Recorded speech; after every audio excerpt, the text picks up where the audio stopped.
আসসালামু আলাইকুম প্রিয় অ্যাডমিশন যোদ্ধারা, কেমন আছো সবাই? কেমন চলছে তোমাদের পড়াশোনা? আশা করি অনেক ভালো চলছে। তো ৭ কলেজের কিন্তু গুরুত্বপূর্ণ কিছু আপডেট এসেছে। এখন কিন্তু ৭ কলেজ আর ৭ কলেজ নাই।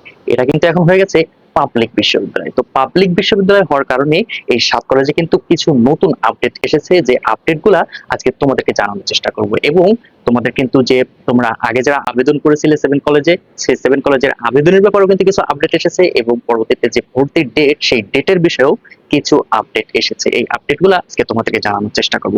তো চলো আপডেটগুলো আজকে জেনে নিই। তো ঢাকেবি বা ঢাকা কেন্দ্রীয় বিশ্ববিদ্যালয়ের যে প্রশাসক, সেটা কিন্তু অলরেডি নিয়োগ দিয়ে দিয়েছে ইউজিসি। তো এই প্রশাসক কিন্তু হচ্ছে ঢাকা কলেজের সাবেক অধ্যক্ষ। ঢাকা কলেজের সাবেক অধ্যক্ষ কিন্তু এই ঢাকেবি বা ঢাকা কেন্দ্রীয় বিশ্ববিদ্যালয়ের প্রশাসক হয়েছেন, যিনি যার নেতৃত্বে কিন্তু এই ঢাকা কেন্দ্রীয় বিশ্ববিদ্যালয় চলবে। তো তিনি হচ্ছেন অধ্যাপক A.K.M ইলিয়াস সাহেব। তিনি কিন্তু এই ঢাকা সেন্ট্রাল ইউনিভার্সিটির প্রশাসক হয়েছেন। তার কথাই এই 7 কলেজ বা ঢাকা কেন্দ্রীয় বিশ্ববিদ্যালয় চলবে। দ্বিতীয় যে আপডেটটি, এটা কিন্তু অলরেডি পাবলিক বিশ্ববিদ্যালয় অনুমোদন করেছে। এটা কিন্তু এখন আর 7 কলেজ বা ঢাকা বিশ্ববিদ্যালয় অধিভুক্ত কোনো কলেজ নয়, এটা কিন্তু পাবলিক বিশ্ববিদ্যালয়। যে বাংলাদেশের যে 53 বা 50টি যে বিশ্ববিদ্যালয় আছে পাবলিক, সেটার মধ্যে কিন্তু একটা পাবলিক বিশ্ববিদ্যালয়। তো 3 নম্বরে যে আপডেটটি আসছে, সেটা হচ্ছে 5 দিনের মধ্যে ঢাকেবি রূপরেখা বা ঢাকা কেন্দ্রীয় বিশ্ববিদ্যালয়ের রূপরেখা বা লোগো, এটার কিন্তু সময়সীমা বেঁধে দেওয়া হয়েছে। যে তোমরা যে পাবলিক বিশ্ববিদ্যালয় তে ভর্তি পরীক্ষা দিবে, সেটার কিন্তু একটা লোগো হবে। সেই লোগোটার কিন্তু সময়সীমা মাত্র 5 দিন। এই 5 দিনের ভিতর ঢাকা কেন্দ্রীয় বিশ্ববিদ্যালয়ের লোগো প্রকাশ করা হবে।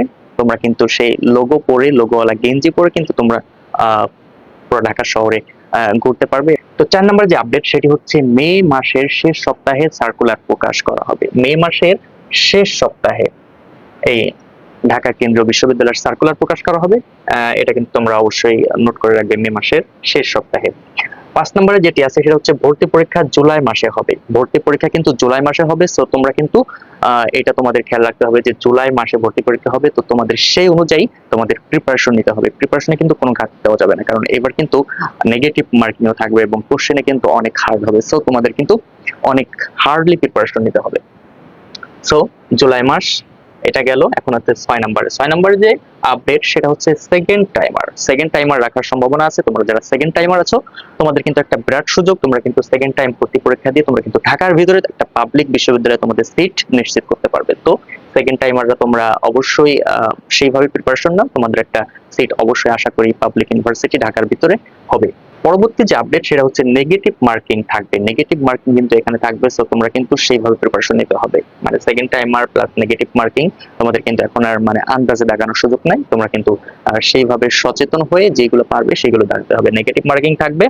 এটা হলো এবার বিভাগ পরিবর্তন থাকবে। পরবর্তী যে আপডেট, সেটা বিভাগ পরিবর্তন থাকবে।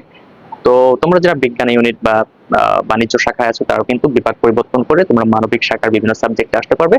তো বিভাগ পরিবর্তন থাকবে, এটা তোমাদের জানিয়ে রাখা ভালো। তো 8 নম্বরে যেটা আছে, সেটা হচ্ছে আবেদন করেছো, যারা আবেদন অলরেডি করে ফেলেছো, তোমাদের কিন্তু আর আবেদন করা লাগবে না। আর যদি এই সেন্ট্রাল ইউনিভার্সিটির অধীনে তোমাদের যদি আবেদন করা লাগে নতুন নিয়মে, তাহলে কিন্তু তোমাদের যারা আবেদন করেছে, তোমাদের সেই পূর্ণ টাকা ফেরত দেওয়া হবে, এবং সেই টাকা দিয়ে তোমরা পরবর্তীতে নতুন নিয়মে তোমরা আবেদন করতে পারবে অলরেডি। তাহলে তোমরা যারা আবেদন করেছো, তোমাদের সমস্যা নাই। যদি আবেদন করা লাগে, তাহলে কিন্তু তোমরা তোমাদের টাকা ফেরত দিবে 7 কলেজ, এবং তোমরা কিন্তু পরবর্তীতে আবার নতুন নিয়মে তোমরা আবেদন করতে পারবে। সো এই ছিল ঢাকা সেন্ট্রাল ইউনিভার্সিটির যে নতুন আপডেট। 7 কলেজ থেকে তারা সেন্ট্রাল ইউনিভার্সিটিতে পদার্পণ করলো। তো 7 কলেজ থেকে এরা কিন্তু ঢাকা সেন্ট্রাল ইউনিভার্সিটিতে পদার্পণ করলো। একটা পাবলিক বিশ্ববিদ্যালয় হলো ঢাকার ভিতরে। তো এটা কিন্তু একটা বিরাট ব্যাপার। ঢাকার ভিতরে কিন্তু নর্মালি থাকা এবং পড়াশোনা করা, ঢাকার ভিতরে কিন্তু অনেকেই থাকতে চাই। নর্মালি কিন্তু অনেকে পাবলিক বিশ্ববিদ্যালয়ে চান্স পাওয়ার পরেও কিন্তু তারা কিন্তু নর্মাল সাবজেক্টে বা তার থেকে অনেকই ভালো সাবজেক্ট পেয়েও 7 কলেজে আসে, কারণ তারা ঢাকার ভিতরে থাকতে চায়, ঢাকার এনভায়রনমেন্টে থাকতে চায়, এবং তারা কিন্তু প্রথম থেকেই চাকরির প্রিপারেশন সেভাবে নিতে চায়।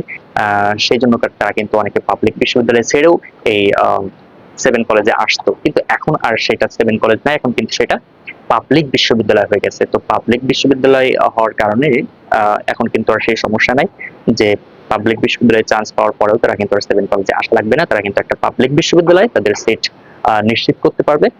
সো আশা করি যে 7 কলেজটা পাবলিক বিশ্ববিদ্যালয় হলো, ঢাকা সেন্ট্রাল ইউনিভার্সিটি হলো, তাদের জন্য অনেক অনেক শুভকামনা। আর তোমাদের জন্য শুভকামনা, তোমরা সেইভাবে প্রিপারেশন নাও। অল্প কিছুদিন আছে, বেশি সময় নাই। কিন্তু এই যে ভর্তি পরীক্ষা হবে কিন্তু এই যে জুলাই মাস, সো তোমাদের কিন্তু বেশি টাইম নাই। তোমরা সেভাবে প্রিপারেশন নাও। অনেক অনেক শুভকামনা তোমাদের জন্য। আর তোমরা যদি আহ, এই ধরনের আরো ভিডিও চাও ভর্তি পরীক্ষা সম্পর্কে, তাহলে অবশ্যই কিন্তু চ্যানেলটি সাবস্ক্রাইব করে রাখবে। তো আজকে এটুকুই, সকলে ভালো থাকবেন, আল্লাহ হাফেজ।